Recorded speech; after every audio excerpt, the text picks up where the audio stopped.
जरा सोचिए, एक ऐसा इंसान जिसने पूरी दुनिया जीत ली, और उसे मारा भी तो किसने? उसी के अपनों ने। ये एक ऐसी कहानी है जो आज भी, इतने सालों बाद भी रोंगटे खड़े कर देती है। पूरी कहानी सिर्फ एक आदमी के इर्द गिर्द घूमती है। सिर्फ एक ऐसा आदमी जिसकी परछाई इतिहास पर हमेशा हमेशा के लिए पड़ गई। लेकिन जैसा कि हम आगे देखेंगे ना, ये कहानी सिर्फ एक इंसान की है ही नहीं। ये तो महत्वाकांक्षा, विश्वास और धोखे की एक बहुत बड़ी कहानी है। इतनी बड़ी कि इसने एक पूरे साम्राज्य का भविष्य ही बदल कर रख दिया। 23 ये सिर्फ एक नंबर नहीं है। ये उन जख्मों की गिनती है जो इतिहास के पन्नों में हमेशा के लिए दर्ज हो गए। जी हां, पूरे 23 बार एक ही इंसान पर एक के बाद एक खंजरों से किए गए वो 23 वार। और ये सब कुछ एक सवाल पर आकर ठहर जाता है। एक ऐसा सवाल जो शायद आज भी उतना ही जरूरी है। क्या दोस्ती से भी बड़ा कोई धोखा हो सकता है? तो चलिए इस कहानी में और गहरे उतरते हैं। जरा कल्पना कीजिए एक ऐसे इंसान की जिसने सिर्फ 10 सालों में पूरे यूरोप को अपने घुटनों पर ला दिया था। वो थे जूलियस सीजर। देखिए, वो सिर्फ रोम के सबसे ताकतवर जनरल ही नहीं थे, बल्कि एक बहुत ही शातिर पॉलिटिशियन भी थे। आम जनता वो तो उन्हें किसी भगवान की तरह पूछती थी, लेकिन रोमन सेनेट उनसे खौफ खाती थी। क्यों? क्योंकि सीजर की जो बढ़ती हुई ताकत थी ना, वो सदियों पुराने रोमन रिपब्लिक की जड़ों को हिला रही थी। और इस पूरी कहानी के बिल्कुल सेंटर में था उनका सबसे करीबी दोस्त मार्कस जूनियस ब्रूटस, एक ऐसा नाम जो आज दोस्ती और धोखे दोनों का प्रतीक बन गया है।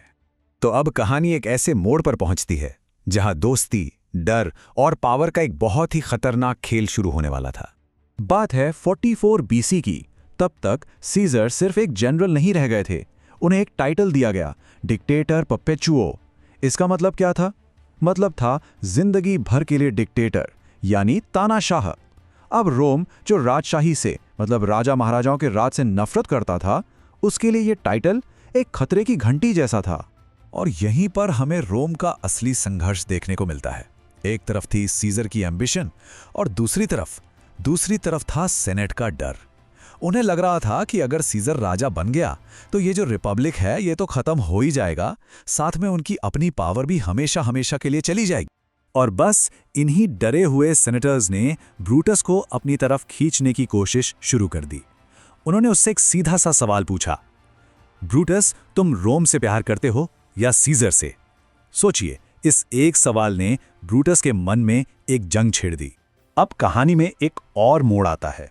एक भविष्य बताने वाले ने सीजर को चेतावनी दी थी, आइज ऑफ मार्स से सावधान रहना, लेकिन सीजर ने उन्होंने इसे हंसकर टाल दिया। और शायद यही उनकी जिंदगी की सबसे बड़ी भूल साबित हुई। 15 मार्च 44 BC, वो तारीख जब इतिहास हमेशा के लिए बदल जाने वाला था। उस दिन सीजर हमेशा की तरह सेनेट पहुंचे, लेकिन उन्हें नहीं पता था कि वहां उन्हीं के लोग उनका इंतजार कर रहे थे, अपने कपड़ों में खंजर छिपाए हुए। और फिर पहला वार हुआ, फिर दूसरा और फिर तीसरा। एक के बाद एक उन पर कुल 23 बार वार किया गया। एक ऐसा बेरहम हमला जिसे किसी और ने नहीं, बल्कि उसके सबसे करीबियों ने ही अंजाम दिया था। और कहते हैं, जब जख्मी सीजर ने हमलावरों की भीड़ में अपने दोस्त, अपने ब्रूटस को देखा, तो उनके मुंह से सिर्फ 3 शब्द निकले, एट तू ब्रूटे, जिसका मतलब था तुम भी ब्रूटस। लेकिन रुकिए, यहां कहानी में एक ट्विस्ट है। क्या ब्रूटस सिर्फ एक धोखेबाज दोस्त था या उसके इरादे कुछ और ही थे? तो सवाल यह उठता है, क्या ब्रूटस सच में गलत था? देखिए, ब्रूटस ने सीजर को किसी पर्सनल दुश्मनी की वजह से नहीं मारा था। उसका मानना यह था कि वो अपना फर्ज निभा रहा था, रोम को एक तानाशाह के चंगुल से बचा रहा था। उसके लिए यह नफरत नहीं, कर्तव्य था। और यहीं पर हमें इस कहानी की सबसे बड़ी ट्रेजेडी देखने को मिलती है। ब्रूटस ने जिस रोमन रिपब्लिक को बचाने के लिए अपने दोस्त की जान ली, वही रिपब्लिक सीजर की मौत के बाद एक भयानक सिविल वॉर में डूब गया और आखिरकार खत्म हो गया। और ब्रूटस का क्या हुआ? 2 साल बाद उसने भी खुदकुशी कर ली।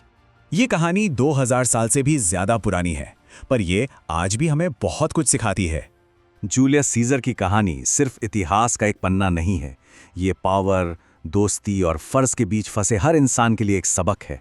ये हमें उस दर्द का एहसास कराती है जब कोई ऐसा इंसान धोखा दे जिस पर हम सबसे ज्यादा भरोसा करते हैं। 2000 साल पुरानी ये कहानी आज भी उतनी ही सच्ची लगती है और हमें सोचने पर मजबूर कर देती है कि आखिर विश्वास की कीमत क्या है और महत्वाकांक्षा की असली कीमत क्या चुकानी पड़ती है।